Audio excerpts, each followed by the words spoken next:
অধঃপতন হয়ে গেল। শোন, আমার মাথাটা ঝিমঝিম করছে।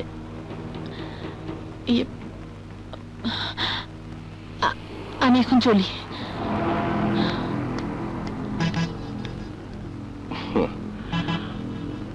আমি জানি তুই কেন রাজি হলি না। তোর বিয়ে একটা কেন, 10টা হলেও আমি তোকে বিয়ে করবই। আসসালামু আলাইকুম। ওয়ালাইকুম আসসালাম। ম্যাডাম, অসময়ে আপনাকে বিরক্ত করার জন্য আমি দুঃখিত, কিন্তু না এসে পারলাম না। আমাদের জন্য একটা দুঃসংবাদ আছে ম্যাডাম। ম্যাডাম, ব্যাংক লোন পরিশোধ করার টাইমটা আর এক্সটেনশন করে নাই।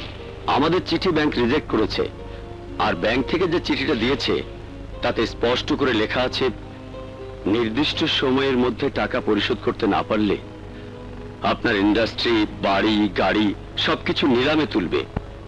প্লিজ ম্যাডাম, একটা কিছু করুন। ঠিক আছে, আপনি অফিসে যান, আমি আসছি, দেখি কি করতে পারি। ওকে ম্যাডাম, আসসালামু আলাইকুম।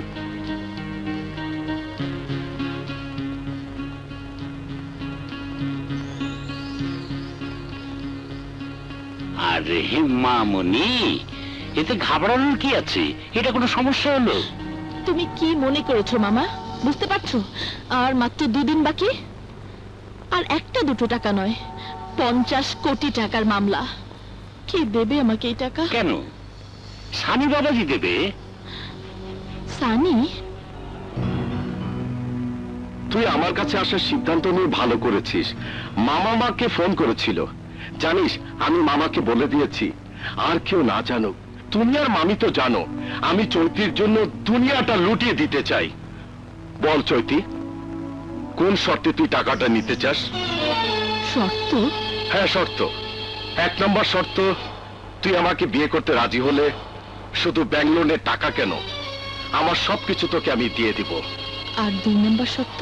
বউ হিসাবে না পেলেও তুই যদি আমার সে 1 রাত কাটাস তাহলে আমি তোকে 50 কোটি টাকা দিব।